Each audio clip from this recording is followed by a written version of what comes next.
Good morning, everybody. It's your friend Daniel Hutchins, and today we are doing another live stream. Yes, we are doing another live stream.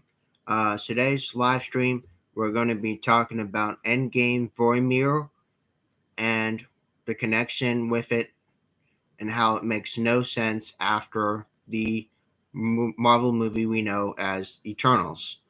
And there's also going to be some other cool stuff that will be mentioned as well. Now, the article actually I'm starting with is Endgame's Vormir explanation makes no sense after Eternals. Okay, Eternals has ignored the MCU setup for Celestials. As the direct result, Endgame's subtle explanation of Vormir no longer makes sense. This was from yesterday, guys. So Endgame has subtly explained why Soul Stone was concealed on the barren planet Vormir, but Eternals contradicts this outright. The location of the Soul Stone was one of the greatest mysteries of MCU's first three-phase plan, but with the truth only revealed in Infinity War, Thanos learned the Soul Stone was located on planet Vormir, guarded by the Red Skull. It wasn't until Endgame that Marvel explained why Soul Stone was there. Subtle lines of dialogue, but this explanation is contradicted by the Eternals. Marvel has been setting up Celestials, but the Eternals as cosmic space gods since 2014 Guardian Galaxy, James Gunn's first MCU movie that implied Celestials were tied with the origins of Infinity Stones, possibly responsible for forging six singularities in current form of concentrated ingots, which are just stones. But again, one chilling recording presented by Collector showed the Celestial using Power Stone to judge the ancient world, destroying all life upon it. Building upon this, Endgame subtly tied planet Vormir, hide in the place of the Soul Stone. To the Celestials, Nebula has apparently investigated Vormir over the last few years. She's described it as the Avengers as the center of celestial civilization. Even though Endgame seemed to suggest Celestials have originated from Vormir, it has been rendered extinct long ago, leaving this planet barren and lifeless. However, Celestial setup and MCU is contradicted by Eternals. Latest article, Eternals, every MCU Easter egg and reference. We're not talking about that, we're going to keep going. So, according to Eternals, the Celestials are cosmic beings who created the universe themselves, and they are so vast in size that worlds are incubators for their eggs. With a celestial seed contained within a planet's core, nourishing itself with life forces of planet's inhabitants, the Celestials are seen in the collector's recording as a midget in celestial terms, and it certainly wouldn't make sense for civilization to be centered upon any certain planet, simply because the single world couldn't really contain more than a couple of them. Even this connection with Infinity Stones was ignored, but all but the means of Endgame's throwaway explanation of Soul Stone location no longer makes sense. Vormir was never the center of celestial civilization, so the Soul Stone must have been there for a different reason. Okay, Marvel Studios has reputations for playing the long games, and for most part they pull it off well. However, the studio is actually a lot more reactionary than many viewers have believed. Now, it's not unusual for a setup to be abandoned in favor of a different idea. The Avengers were clearly setting up comic book accurate Thanos. For example, while the murals seen in Guardians of the Galaxy pointed towards the Infinity Stones plot featuring cosmic avatars, yet when Marvel finally settled on their portrayal of Thanos with the snap, they abandoned all these ideas. Clearly, something similar has happened with Celestials, with Marvel deciding to take things in a different direction to forget the setup.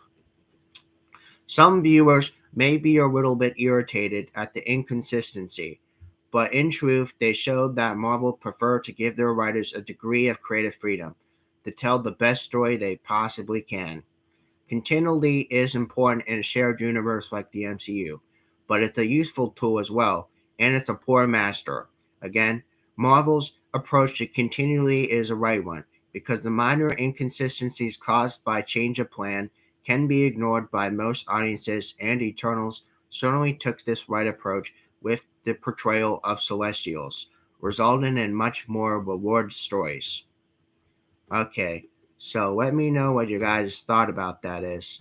I want to know what you guys thought is. Again, it's really important for you guys to communicate across the platform here on my channel so that I know what you guys know and what you guys don't. So again, it's really, really important, y'all. Okay. So now Superman and Lois image has showed Clark's new suit for season 2. So Superman and Lois season 2 picture shows Clark's new suit. So Superman and Lois director takes the Instagram to share a behind the scenes photo which shows off Tyrell Hoechlin's latest Superman suit. This from some 7 hours ago. The new behind the scene photo from season 2 of Superman Lois revealed Tyrell Hoechlin's latest Superman suit.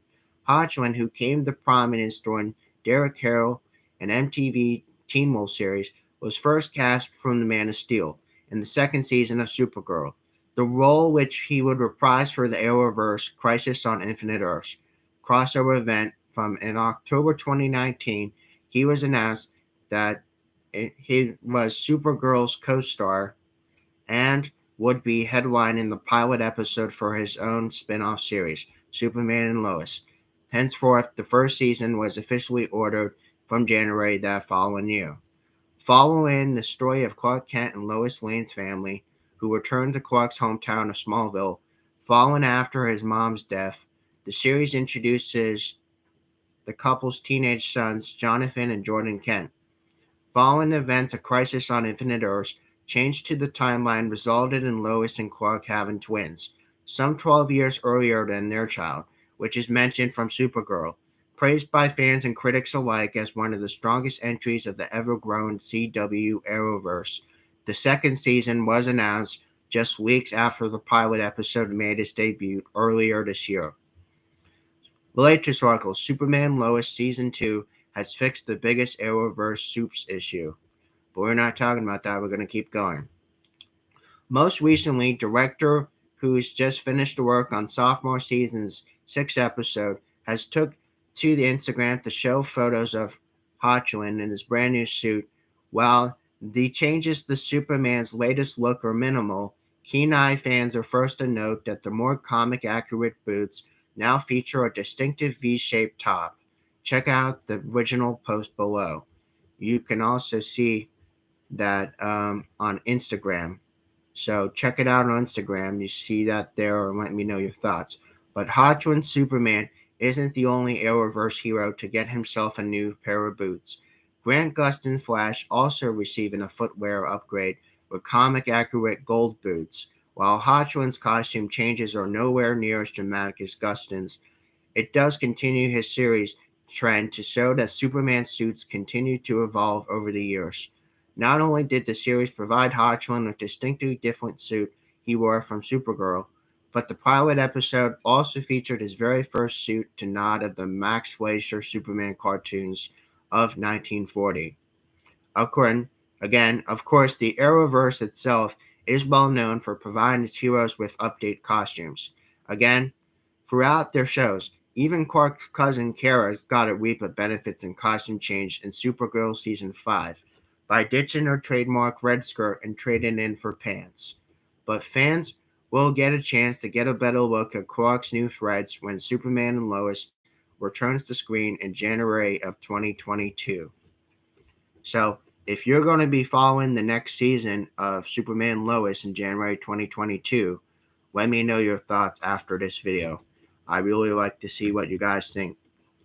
Okay, so we're going to keep going.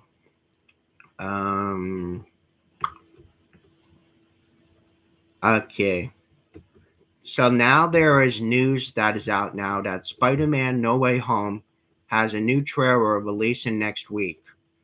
So Marvel Studios and Sony are dropping another trailer next week for Spider-Man No Way Home, according to the British Board of Film Classification listing. This was from 8 hours ago. Okay, new trailers for Spider-Man No Way Home are to be released next week in UK, with just around 10 days to go before the movie hits theaters exclusively. And Marvel Studios and Sony are still doing last-minute market push for film with the rollout of shorter TV spots and various posters.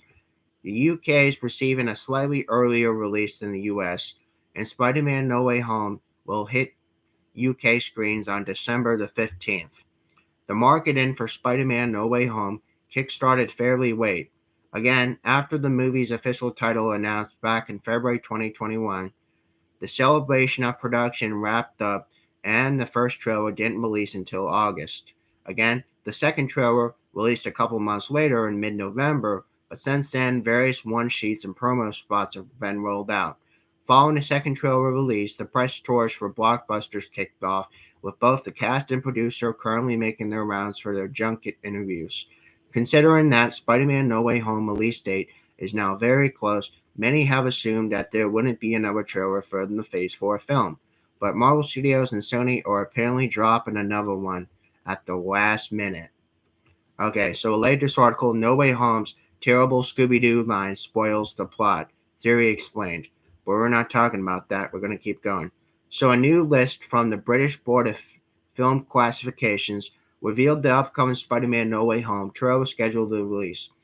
While the listing has clarified and classifies the trailer's rating as a 12A, unfortunately there is no specific release date or time for trailer itself, indicating that on the post. However, the post does reveal the new clips, which will be about 2 minutes long. It's worth also noting that the new trailer may not be the third full-length trailer, as initial two have been. It could be a simply shorter version of previously released trailers or an alternate UK version of one. Check out list below. Again, Spider-Man No Way Home is having another trailer, and it's gonna be 2 minutes long, and it's gonna be next week. So again, it wouldn't be that surprising by Marvel Studios and Sony to release a brand new full trailer next week, since Spider-Man No Way Home is scheduled to release in several international territories on December the 15th. Fans who are planning to see this film during the opening weekend have already secured their tickets during the pre-order starting last week. In fact, the demand was so high, it resulted in ticket sales and apps to crash, leaving many of the buyers disappointed or frustrated. In Mexico, the Spider-Man No Way Home ticket demand even results in violent brawls and fights amongst those who are looking to snag their opening weekend pass. Again, aside from lease timing, it's interesting to note and to see that what's included with this new Spider-Man No Way Home trailer, the listing doesn't provide details on what kind of content fans would expect. But if previous trailers are any indication, it's more than likely that it would only expand on what's already known about the film thus far. However, it also reignites queries on whether or not Andrew Garfield or Tobey Maguire will at least be teased from the trailer. Again, two Spider-Man actors have been rumored from the sequel, and no confirmation whatsoever has been given by either Marvel Studios nor Sony, with both studios heavily guarding Spider-Man No Way Home secrets. Okay, so let me know what your guys' thoughts are about that, about the new trailer coming out again for Spider-Man next week. I really want to know your thoughts. Okay, so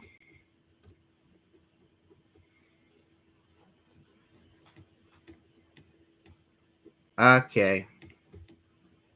So apparently Zendaya is worried about Tom Holland throwing up in Spider-Man suit. So Spider-Man No Way Home star Zendaya has revealed she's concerned about her co-star Tom Holland possibly throwing up in his superhero costume. This one from 9 hours ago. So Zendaya reveals she's concerned that Tom Holland would throw up in his Spider-Man suit for Spider-Man No Way Home. Recent talk show appearance, Zendaya has joined MCU as MJ in 2017 Homecoming, reprising her role from Far From Home and alongside for her third sequel, with Tom Holland, of course. So Zendaya's Michelle Jones, or MJ to her friends, is a fellow Midtown High student alongside with Peter Parker Holland.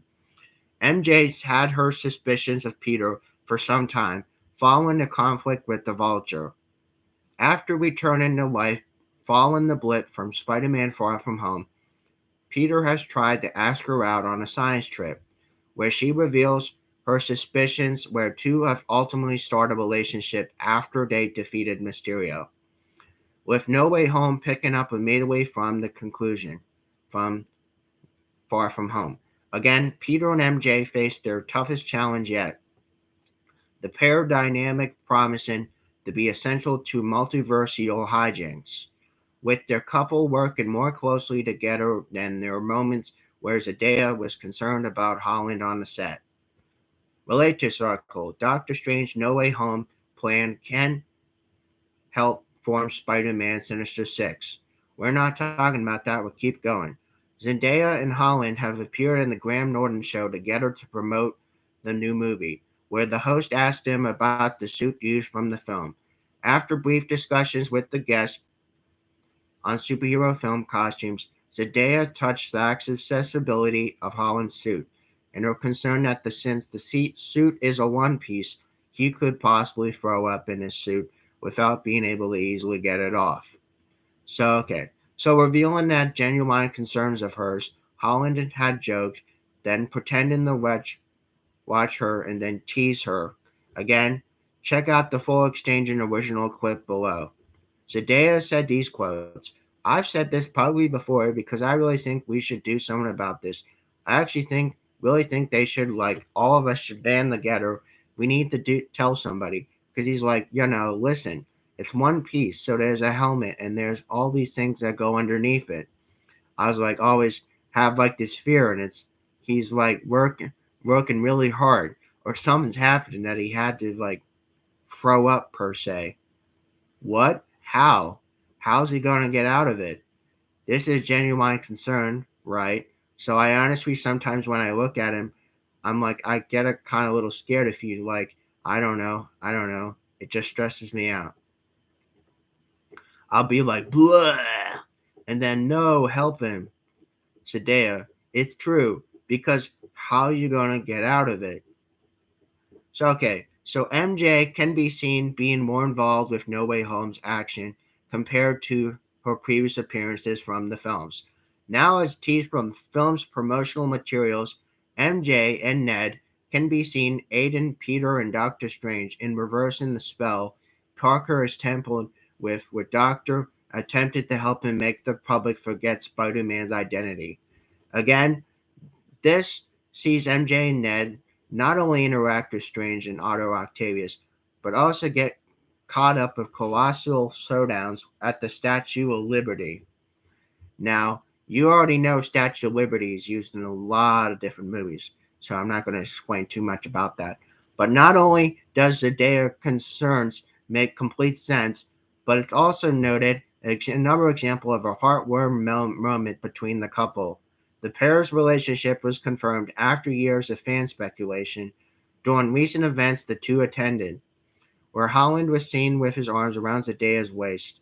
Again, when Holland's MCU Spider-Man journey to set to carry on the Spider-Man No Way Home, perhaps future suits can take Zendaya's concerns on account and create more easily removed masks. Okay, so, yeah. So obviously, Zendaya is worried about Tom Holland throwing up in his suit. Yeah, I could kind of see why. So, yeah. Let me know what you guys thought about that is. I'm just curious. Okay. We're gonna keep going. We're gonna keep going. We're gonna keep going. We're gonna keep going. Okay. So now there's already an update that Venom 3 is offered by the Sony producer. Venom 3 movie update offered by the Sony producers. Sony producer Amy Pascal's offered the update on Venom 3, revealing that it's in planning stages in development 10 hours ago. Sony producer Amy Pascal recently offered an update on Venom 3. The news comes from the heels of Venom Let There Be Carnage, which debuted this year in October, in addition to Venom 2018, which was earlier, like way earlier. And again, Pascal is responsible for producing blockbuster hits like Spider-Man Into Spider-Verse 2018, Spider-Man Far From Home 2019, and the upcoming Spider-Man No Way Home of 2021. Again, when Venom Let There Be Carnage arrived in the theaters earlier this year, well, it was a couple months ago, seriously. It was only just a couple months ago. But the highly anticipated sequel became the shocking winner of the pandemic era box office. As of November 2021, the film has grossed over $400 million worldwide, making it the fifth Hollywood movie to top the 4th-century worldwide milestone since the start of the COVID-19 pandemic. Now, with Sony is gearing up for the release of Spider-Man No Way Home, projected to have the biggest box office opening of any Spider-Man movie thus far. And the movie is estimated to earn about $190 to $250 million domestically in the opening weekend alone, meaning that it's potentially be one of the most successful releases since 2019. Latest article, Venom 2, Every Unanswered Question After Let There Be Carnage. Let me know if you want me to talk about that, but I'll keep going. Recently, Pascal's offered an update on Venom 3. While speaking with Collider about the upcoming release of Spider-Man No Way Home, though she was pretty guarded with her answer, Pascal did confirm Venom 3 is underway. They revealed that the project's currently in plan stages. Again, plan stages. Full quotes can seen below. We are in planning stages right now, but we are focused on getting everybody to come out and see No Way Home. So after Venom Let There Be Carnage bombshell post-credit scenes, it's also made sense that Marvel and Sony would want to follow through with a Venom 3. It's uncertain how involved Eddie Brock Venom will be in Spider-Man No Way Home. It's unclear if MCU plans on integrating the Lethal Protector in Great Universe and upcoming projects. However, there are several Venom-specific storylines from the books that have yet to reach the screen, meaning that Venom and Eddie's future doesn't always have to have Spider-Man tied in. But again, for now, it's safe to say Peter Parker and Venom's official MCU introduction will be one of the more most highly anticipated moments of future Marvel projects. It'll be interesting to see which direction the creators go with Venom 3, and how much the plot will rely on previous MCU storyline or characters. After Pascal's big reveal about future Venom, fans are already can speculate about Venom 3. The title or tentative release date have yet to be revealed, but one thing for sure is that fans are suddenly eager to see more Venom in MCU.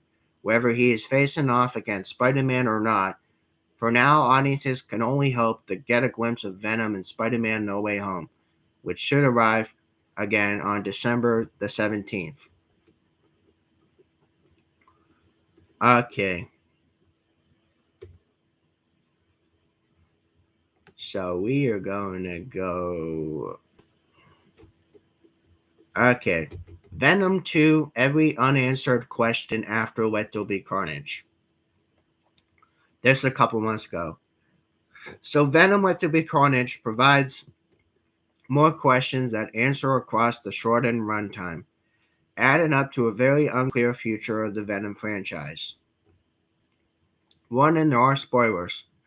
The condensed nature of Venom 2 plot means Let There Be Carnage leaves the slew of unanswered questions from the wake.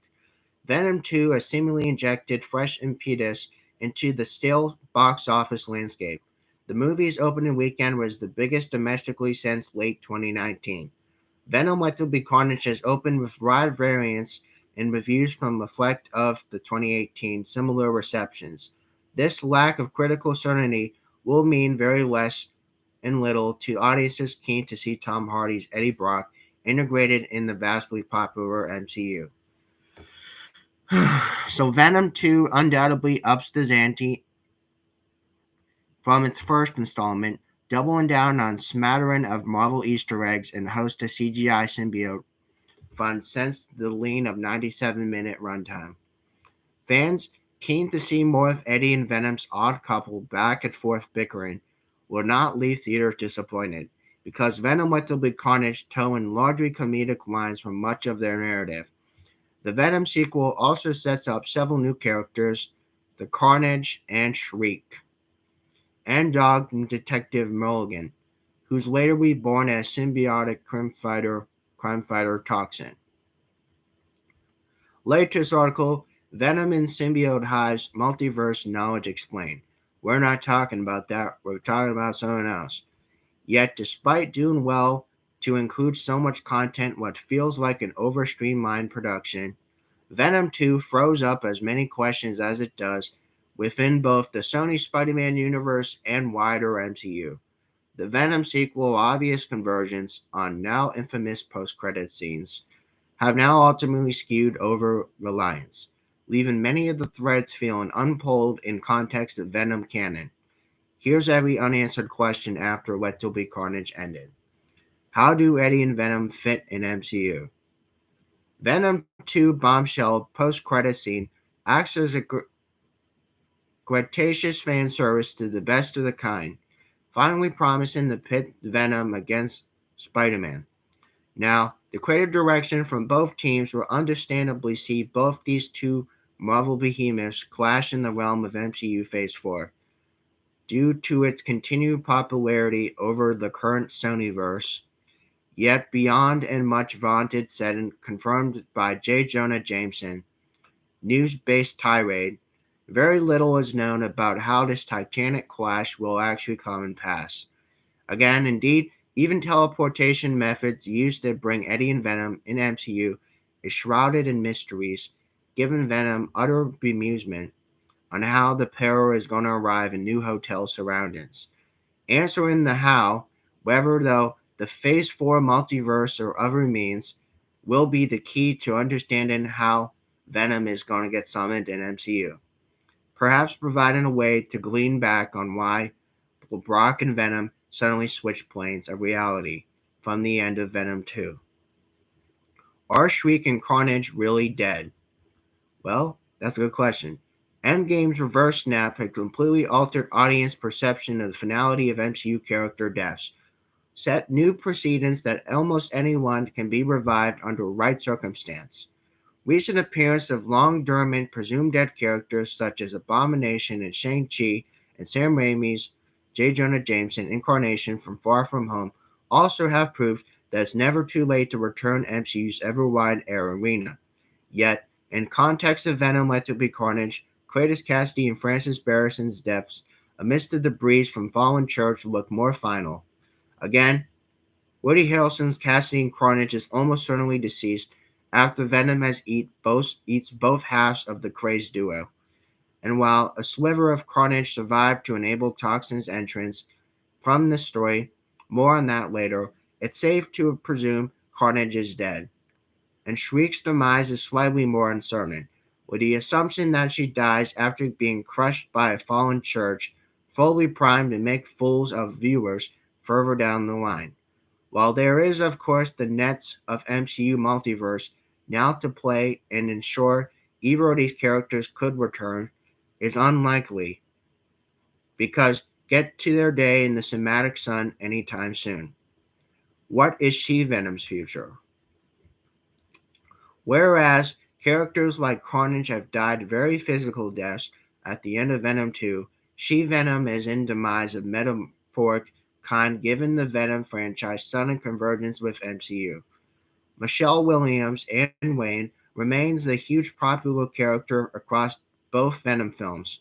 Again, her initial transformation to She-Venom is hailed by director Ruben Fleischer as potential She-Venom movie Nexus moment. However, this glitter and vision is not materialized, whether she is restricted to a largely peripheral role as Eddie Brock's savior from Venom 2. Eddie and Venom transport to different plane of existence, while before She-Venom could accrue more of some much-needed screen time, whilst also bringing She-Venom into MCU would certainly fit bills of surprising character moves by Marvel is become known for. Plans of integration, if there any, remain completely under wraps right now. Relate to this article, Venom 2, every Easter egg and Marvel reference explained. We're not going to talk about that, we're going to keep going. So, how will toxin be used? Okay, Mulligan's revival of the brink of death confirms the emergence of one of Marvel's most powerful symbiotes, Toxin. From the Venom franchise, Toxin prevents the anti-hero in Marvel Comics canon due to his shared psyche with ever-vigilant, forthright Mulligan. The duo resolved to fight crime much in the same vein of Venom and Brock. Mulligan's previous law enforcement trainings include the stints with FBI, allowing Toxin to excel with his vigilante role historically. So it's interesting to see if Toxin becomes same Avenging hero in current Venom franchise. Sony's Spider-Man universe is pushing full steam ahead. Anti-hero release schedule. With Jared Leto Morbius as the later entry, scheduled the cinematic release in 2022. The Living Vampire has strong ties with the Ravencroft Institute, meaning that his film, in which Toxin hunts Morbius, could really well be in the realm of possibility. What does Venom's MCU confirmation mean for Sony's other Spider-Man universe characters? Another good question. The final fate of Sony's current Venom intellectual properties now primarily rests on Marvel's willingness to integrate these characters on wider MCU. Phase 4 promises to explore the uncharted territory of multiverse, meaning that all bets are off when considering characters from alternate timelines appear from MCU canon. On one hand, though, teleporting characters a la the Venom 2's ending is a very convenient way to port some of the other best known of the Sonyverse, while on the other hand, many Marvel fans will only accept so much smoke and mirror style plot device without the eventual explanations of their origins. Now, ultimately, though, audiences' fervor has tended to decide how Marvel characters will get inserted in MCU, with Venom being a prime example. Whatever path MCU decides to take, the instance of absorbing Venom into the ranks should eventually answer the burning questions left over from Venom 2. Again, let me know what your guys' thoughts are about that, and you are going to be seeing some more content. I'm going to be going to CBR. I'm going to go to CBR. I go to CBR.com, and we're going to do a quick article from that, and then we're going to wrap it up. Okay, so, all right. Okay, so now we're talking about the comics again. Yes, the comics again. Suicide Squad's new recruit is the worst member ever, and we're going to explain who this member is and why. The Suicide Squad's newest recruit is the worst member ever. The Suicide Squad has recruited many of DC's most twisted figures, but the late recruit is particularly questionable and is noted as the worst member ever. This is an hour ago. Okay, warning, there are spoilers from Suicide Squad number 10. Suicide Squad has always featured the deadliest supervillains of anti-heroes of DC Universe. However, Task Force X director Amanda Waller's drastically upped the ante during Infinite Frontier era, extending the squad mission to encompass the entire reborn multiverse. Amanda Waller has also steadily been recruiting some of the more powerful characters in Task Force X has ever seen. However, Waller's latest recruit is likely a step too far back. Again, Waller's recent ambitions led her to send the Suicide Squad everywhere from Earth 3 to take on the crime syndicate of America to the fiery depths of hell. And of course, the squad's late mission saw them investigate the ruins of the Green Lantern Corps headquarters of Oa, leading them to a cosmic showdown with relative new Green Lantern, Joe Moline.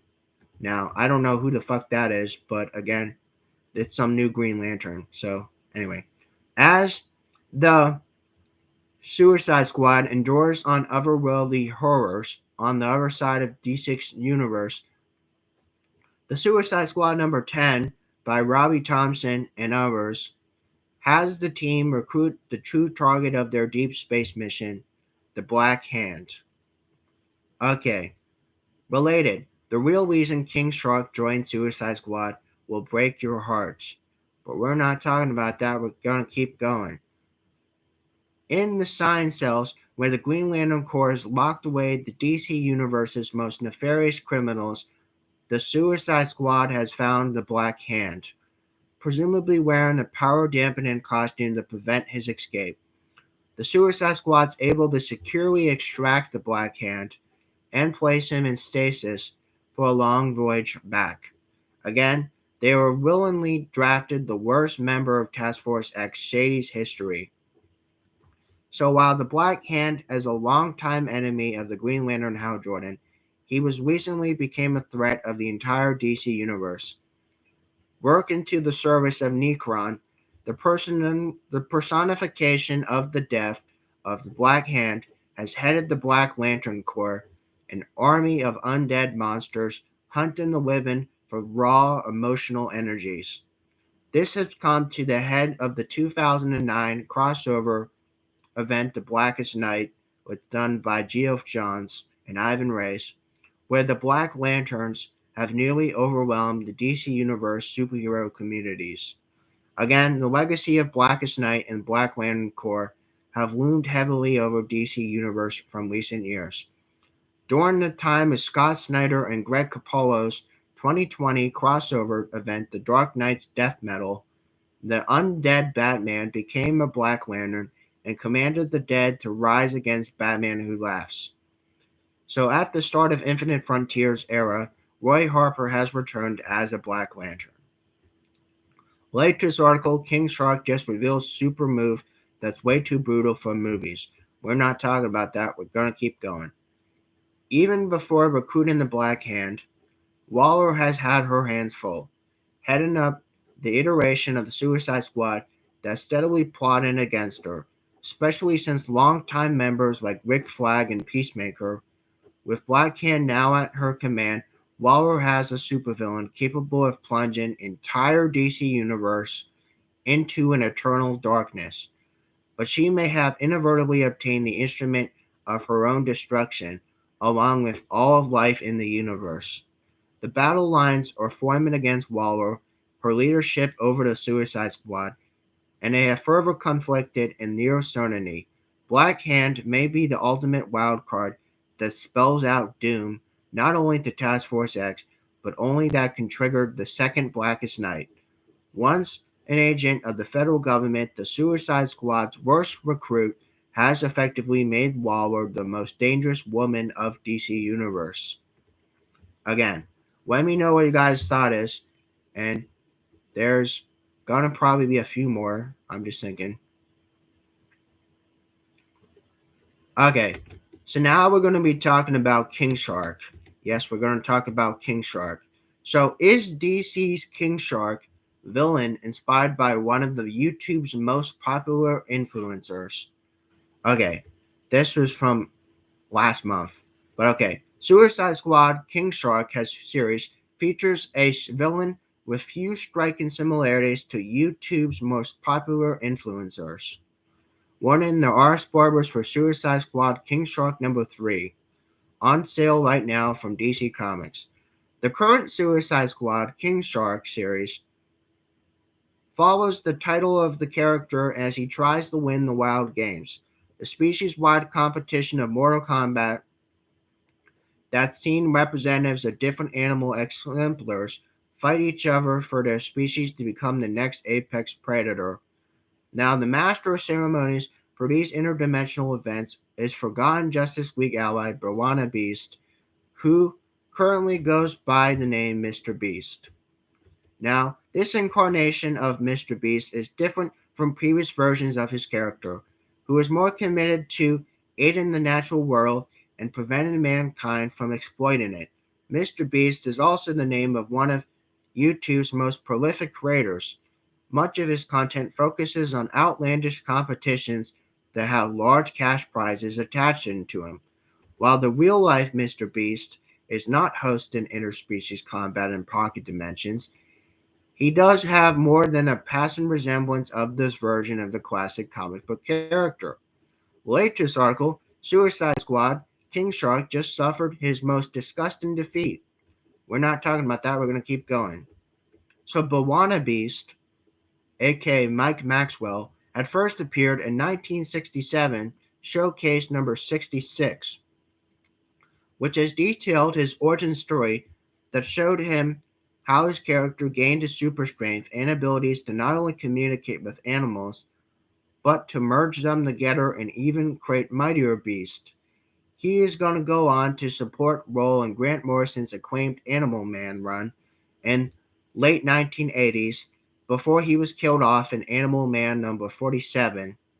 Bawana Beast would briefly return to DC Universe during New 52, but when he's seen rejected from joining the Justice League International, versions of his character would also appear in live actions and animated shows just as Justice League Unlimited, Batman Brave and Bold, and DC's Legends of Tomorrow. The Bawana Beast. Yep, the Bawana Beast. Yep. While also not engaging in any battles himself, he's still shown respect for the animal kingdom. The current Mr. Beast is now hosting wild games at the behest of the Parliament of the Limbs. The exact reason as why Mr. Beast is currently in his role of not being revealed to storyline is his new name and characterizations, which may be influenced by real life sources. Now, the latest article, Suicide Squad Amanda Waller revealed her most powerful secret team. We're not talking about that. We're going to keep going. So the other Mr. Beast, aka Jimmy Donaldson, is a YouTube celebrity and entrepreneur. He currently has 70 million subscribers. His videos have garnered over 10 billion views. He's well known for donating for various charities and shelters. Many of his videos and his business ventures center around outlandish competitions that involve him giving away large sums of money. This includes the Finger on the App challenge, where participants have to keep their finger on an app, and the last person to take it off would win $250 million. He's also offered $25,000 and other prizes to people who would play him online, the game The Magic the Gathering Arena. More akin to the comic book Mr. Beast, Donaldson has also hosted Battle Royale style competitions such as one themed around Apex Legends franchise from 2019. He's competed with fellow YouTubers, and he's most recently the one based from Netflix series Squid Game. So both versions of Mr. Beast exhibit boisterous personalities necessary to host such grand events and to seem to have a need in the spotlight. However, Bawana Beast still shows signs of his old characterization during his course of his story and his time as a former Justice League ally, and has been around for over 50 years, with a lot of personality traits been firmly established in. Again, while it's maybe unlikely his YouTuber namesake is a sole source of inspiration for this new version of the character, one cannot help but notice their similarities as hosts for outlandish and grandiose events. Okay, so let me know what you think about that is. I thought it's pretty interesting. So again, um, okay, we're gonna go to CBR exclusives again. We're gonna try to find something. Um, okay.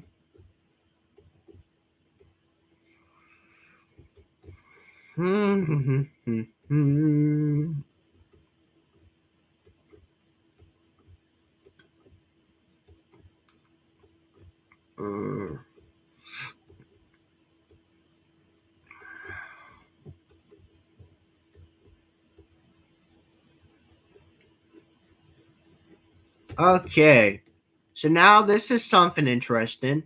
Marvel has officially declared Aunt May and Doc Ock comics as the hottest new Marvel couple. Aunt May and Dr. Octopus, comics' new hottest couple. So, in Amazing Spider-Man number 80, Marvel Comics officially declares Aunt May and Dr. Octopus as the hottest couple in comics. This is interesting from 5 days ago. Marvel Comics has provided with CBR with exclusive previews of Amazing Spider-Man number 80 by writer Cody Ziegler and other artists as well. In this preview, Marvel Comics has officially declared Aunt May Parker and Otto Octavius Dr. Octopus to be the hottest couple in comics. Doc Ock and Aunt May have met in 1964 Amazing Spider-Man Annual Number 1 by Stan Lee, Steve Ditko, and Sam Rosen. The two have later started dating and nearly got married. The two later started dating and nearly got married from Amazing Spider-Man number 130 and 131 by Jerry Conway and others. Now, this particularly bizarre relationship has remained something of controversial couples from over the years. From the start of the current Beyond arc of Amazing Spider-Man, Peter Parker was injured in a battle with the UFOs when Ben Reilly stepped up to take the mantle of Spider-Man in Peter's place. The lingering effects of the battle have kept the original Spider-Man on death's door. Amazing Spider-Man number 80, Maze decided to take matters in her own hands and sought out for Dr. Octopus to help her find a way to help out Peter. Related to this article, why Spider-Man's most sadistic villain has to use drugs to win. We're not talking about that. We're going to keep going. Amazing Spider-Man number 80, the cover for which calls them the hottest couple from comics, sees Aunt May and Dr. Octopus going to university where Peter was injured to get his clues as to just what's going on. Otto has continually flirted with May, but she remains focused on helping Peter out. Eventually, Otto does find out some interesting information, discovering traces of rare air pollutants fallen by industrial districts, as well as very specific types of radiation. You can see from CBR's exclusive preview of Amazing Spider-Man number 80 below with an alongside the solicitation information of the book. It's released on December the 8th, Amazing Spider-Man number 80, which is a tie-in of the In Beyond storyline, which features covers of from Mark Bagley, John Dell, and Brian Rebler, and Michael Dowling and Brian Rebler. Again, related to this article, Spider-Man trips his face off, literally, in horrifying first look. But we're not talking about that, we're talking about someone else. So, The Amazing Spider-Man number 80.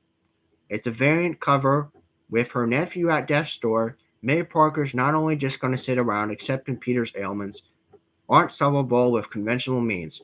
Aunt May is going to seek unconventional means by way of her ex-fiancé, Dr. Octopus. One of the most controversial couples of comic book history are back together, and now Peter Parker's only hope is now living from beyond. This is $5, and it comes out tomorrow, December the 8th.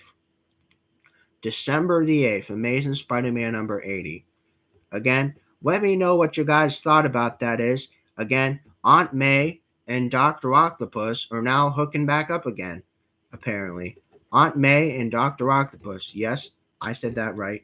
Aunt May and Dr. Octopus are now the hottest couple in comics. And they are hooking back up again in this new Spider-Man book. Again, let me know what your guys' thoughts about that is. I just wanted to clear this all out with a good, interesting article at the end of this discussion. So, on a side note, guys, I hope you guys enjoy me talking for almost 50 minutes now. And you have a wonderful, wonderful, wonderful morning. Again, it's kind of early right now. It's not even 8 o'clock yet. It's only 7:45 a.m. on my computer. Again, so by the time you guys watch this video, or if you guys are watching this video later, let me know your guys' thoughts on this stuff I shared. If you guys get a chance, please, please, please leave a comment after you watch this live stream or video or something. And make sure if you haven't subscribed yet, please subscribe. That's why I have my channel, is for y'all to all subscribe and for you guys to continue to converse and follow me from different aspects in different areas and mediums of comic book universe. Again, I'm just gonna try to relax right now. I might drink some of my coffee. Some of my ice is probably melted by now, so I might drink some of my coffee before it gets very very cold. Well, it already is cold, but you know what I'm saying. But yeah, I'm going to be doing another live stream in a couple hours. In a couple hours, I'll do another live stream, and I'll see you guys later. Bye.